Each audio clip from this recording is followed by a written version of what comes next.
Hello दोस्तों, welcome to my ATC English classes channel. दोस्तों, जैसा कि आप जानते हैं, दुनिया के जितने भी चीज़ें हैं उनको हम तीन तरह से बयान करते हैं, तीन तरह से हम एक्सप्लेन करते हैं। अगर हम साइंस पढ़ते हैं तो साइंस कहते हैं तीन अवस्थाएं होती है, ठोस, द्रव और गैस, यानी कि सॉलिड, मैटर और गैस होता है। उसी तरह से बाबू अब हम लिटरेचर पढ़ रहे हैं इंग्लिश कि यहाँ भी टाइम की तीन प्रकार होती हैं। फर्स्ट में होते हैं प्रेजेंट, जिसको हम लोग मौजूद वर्तमान काल के नाम से जानते हैं। सेकेंड होते हैं पास्ट, जिसको भूत यानी कि गुजर गया। और तीसरा जो होते हैं फ्यूचर, जो आने वाला हमारे मुस्तकबिल, जिसको भविष्य के नाम से हम जानते हैं। तो मैं आपको इसके पहले प्रेजेंट के बारे में बताया, जो कि मौजूद में मेरा काम जो होता है तमाम होता है। और आज हम जो आपको बताने जा रहे हैं पास्ट में जा रहे हैं बताने, जिनका आपको डेली लाइफ में यूज़ करना होगा। अमूमन पास्ट को लोग गुजरे हुए तौर पे कहते हैं, तो इसके पहचान आ, ए, ई होता है। जैसे आना हुआ, जाना हुआ, आना पड़ा, इसमें भी आ देखिएगा, जाना पड़ा, आ देखिएगा। लेकिन हम इसको किस तरह से समझा रहे हैं आपको, जिससे कि आप तुरंत समझ जाएं, और हम बोर्ड पर आपको लिख करके बतावेंगे इसके बारे में, जिससे कि आप इसके आधार पर कुछ भी आप बोलेंगे तो आपको सही सही होगा और आप यकीन तौर पे समझ जाइएगा।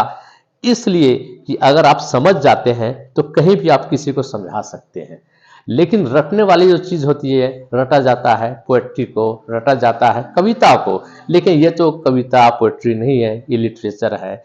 इसको हम क्या करते हैं, समझेंगे, और समझेंगे तो इस तरह से और भी एक दूसरे एग्जाम्पल आएंगे तो हम उसको सॉल्व कर सकते हैं, उसको हम जवाब दे सकते हैं। तो दोस्तों आइए हम आपको बताते हैं पास्ट टेंस के सेकेंड मेरा वीडियो का चला। इसके पहले हम प्रेजेंट पर आधारित आपको दे चुके थे, लेकिन उनमें मेरा तरफ से कोई कमी नहीं रहा। लेकिन कम से कम आप देखेंगे तो कमेंट में ज़रूर कुछ न कुछ दे देंगे। उम्मीद करते इसमें तो आप ज़रूर दीजिएगा। ये मेरा वादा है कि आप मुट्ठी में इंग्लिश को पकड़ कर रखें, कहीं भी जाइए मुट्ठी में लेकर चले जाइए, वहां खोल लीजिए, आपको पूरा फैल जाएगा। Okay, use of had to actually में पास्ट टेंस का होता है, जैसा कि आपको मैं पास्ट के बारे में बताया। जैसे ना हुआ, ना पड़ा, ऐसे इसका स्ट्रक्चर, संरचना जो होता है, subject plus had two plus V1 plus object होता है।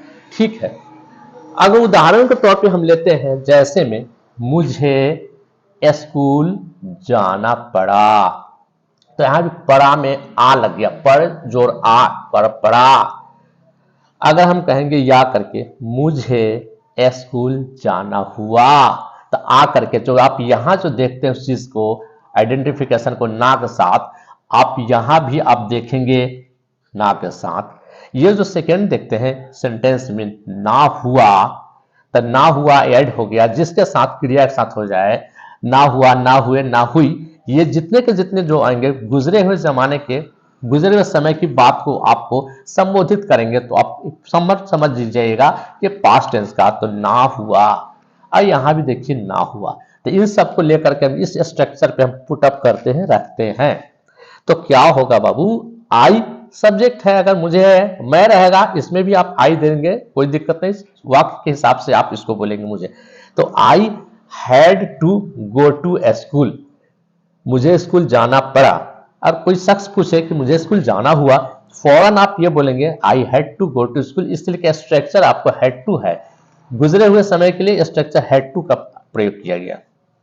उसी तरह से थर्ड पर्सन में कोई चीज आ जाता है, फिर भी आप इसका हैड टू, जैसे थर्ड पर्सन वह जो उसे स्कूल जाना पड़ा बोलेंगे, चाहे उसके स्कूल जाना हुआ। यहां भी आप देखते हैं भाई मेरे ना पड़ा, यहां भी ना पड़ा आपको आ गया। ठीक है, यहां भी ना हुआ, यहां भी हम देखेंगे ना हुआ। इससे आप ये समझते हैं कि जो चीज हमारा गुजर गया उसमें कोई काम होता है, तो हम पास्ट टेंस को हम देते हैं, इसके अंतर्गत ये जितने भी सेंटेंसेस हैं सभी आते हैं, तो आप बेहिचक कहेंगे he had to go to school. अब आप कहेंगे थर्ड पर्सन में शी, तो शी का यूज हम वहां करते हैं जहां फीमेल होता है, जैसे जाना पड़ा ना करके उससे जानी हुई या जानी पड़ी, तो उस जगह पे आप क्या कर सकते हैं, तो she had to go to school. Same उसी तरह से जो भी नाम होगा उसमें भी आप वही यूज करके इसको करेंगे। उम्मीद करते हैं कि आप लोग इस वीडियो को समझ गए। आप कमेंट का मेरा बेसब्री से इंतजार रहेगा। नेक्स्ट में हम आपको बता देंगे फ्यूचर के बारे में, मोटा मोटी तौर पे है जिसको आप एक्सप्लेन करके हम बताएं, ये आपके लिए बहुत ही ज्यादा कारामद साबित होगी, जो हर जगह आप इसको कह सकते हैं। मम्मी मुझे बाजार जाना पड़ा, तो mom I had to go to market, उस प्रकार से आप कह सकते हैं मम्मी मुझे बाजार जाना पड़ा किताब लेने के लिए, mom I had to go to market to buy book. Okay.